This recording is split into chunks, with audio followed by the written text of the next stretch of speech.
But the Labour Party will vote support the Fianna Fáil motion and thank them for bringing it forward, because we acknowledge the despair and frustration faced by farmers and workers in meat processing plants.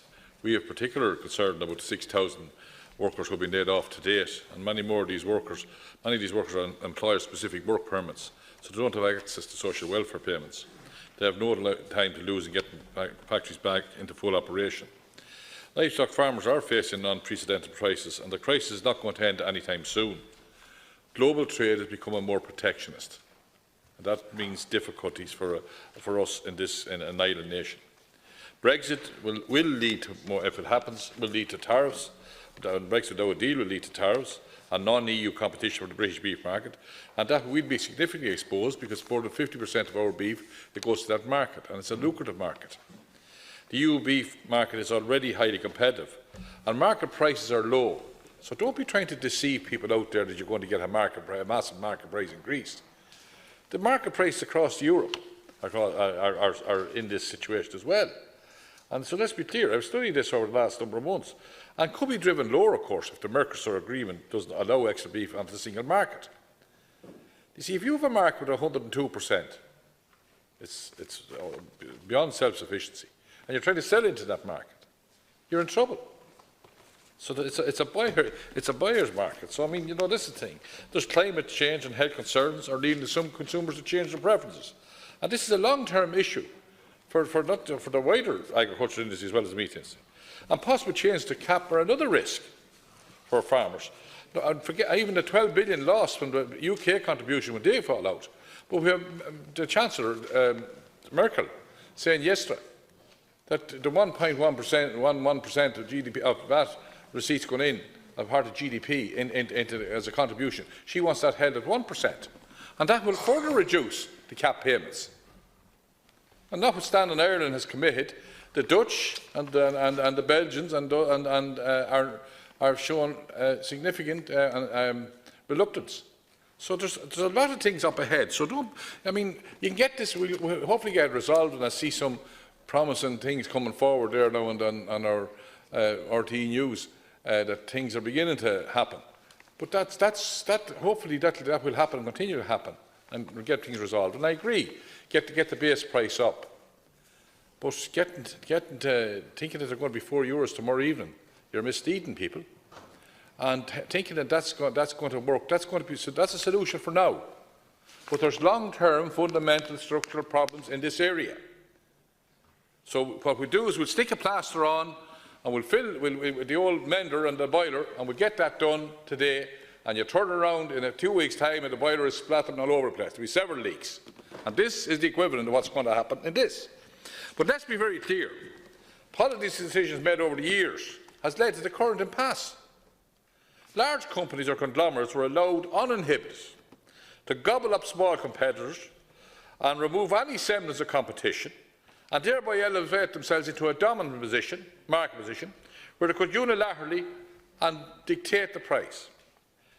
And I agree they were not just satisfied with owning the pitch, they decided to take over the dressing room by introducing the concept of feedlots, which can be clearly utilised to manipulate the market to the total advantage. And to add insult to injury, in the face of total political correctness, and I was one of the few to stand in the barn gap, as I say, they're getting CAP payments. Some of the biggest recipients of CAP payments are those very corporations.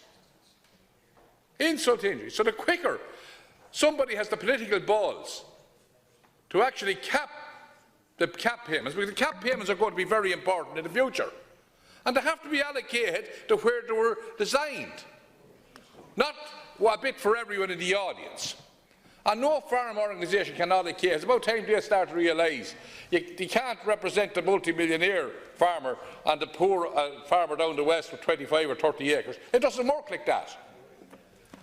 So let's be clear. You reap what you sow. And that's what's been reaped now. So let's cap the payments, cut out this nonsense. It's scandalous there. I remember some people getting large payments, and they don't employ one person on the land. Some of them, when my grandfather was around, they were employing 3 and 4 people, the same farm. So let's be clear about a few things. Let's be honest with one another in here, because I'm inclined to be honest. and it's very important.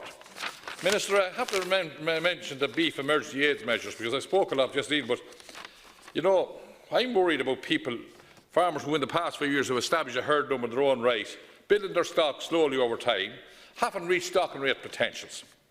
And they need this beam compensation, and they're only getting their farm business up and running. But if they choose to avail of it, there's a concomitant commitment to reduce their stock by 5%. Sure, that's a nonsense. They're only getting off the ground, and you're asking them to reduce by 5%. They're under 35, have all agricultural qualifications. So go back there to whatever genius, because they might never have been out of the ground, the genius that devised those schemes, and get them to look for a special case of some particular measure being implemented for review of the 5% reduction in these cases. See, it's based on the June 2018-19 reference period.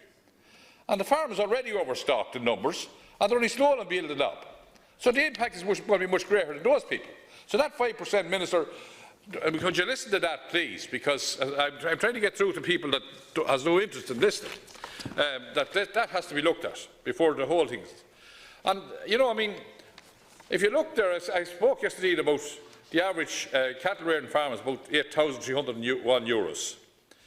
And there was 2/3 of farmers earned less than €10,000 on the beef farms last year. And the problem about that is that the average EU payment or subsidy payment is 13,000. So to be better off, most beef farmers would be better off, actually, if they were clever. And 40 years ago, I was an advisor or a consultant. I'd be telling them, collect your subsidy, sell your grass, either mow it and sell it as hay or silage, and it'd make a decent income, or an income that would be able to get something out. Because what they're doing is, the subsidy is going in to pay the bills, and they have nothing left. They have absolutely nothing left. They'd have more money, you know. So they'd be far better off if they have to have. I know you have to have a certain basic stock, but this thing of more numbers. They'd be better off to try and deal with the thing in this way, because that's the way it's going. Because farmers are getting a notorious fleecing, trying to produce a product and not getting compensated for it.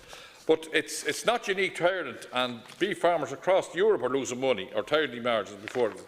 And I think that, you know, I have to again, you know, exhort people. There's very hard-won beef markets out there, and I know more beef has been criticised by Deputy Cahill, and I have a different view.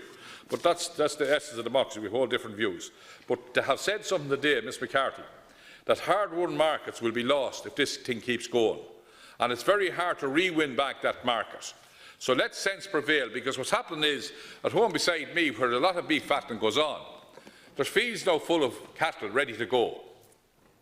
And they're now gone over this 30 months and all that nonsense. And I think now, to be honest, Mr. Minister, I was here the BSE thing and all like that. A lot of that was brought in, the 4 movement rules, the 70 days and all like that. That was off the time in 2001, 2002. It's time to, look, alleviate the whole thing, move on from some of those things. I know we have to keep standards, but we could make another contribution to trying to make progress in this regard. But particularly, I'm worried that ultimately farmers will feel at home they won't be able to move any cattle. They'll build up, and we only had a Deputy Scandal's right with only 10 or 11,000 killed last week. You know, maybe nothing at all this week, very little. And the problem is to be 150 or 160,000 built up, and you'll get nothing at all for them. So the whole thing will become like the circular board. You'll land back to where you started, and no resolution. And that's the big issue. So I think, Minister, I think you know the feelings in here. I don't think it can be resolved by any government. And Charlie McConnell was sitting where you were, I would be saying the same thing. It can't be solved singly by any government. Thank you, Deputy. Everybody has a say in this, and the European Commission and them will have to step in as well to help that subsidy fund you're talking about. Thank you, Deputy Penrose. Now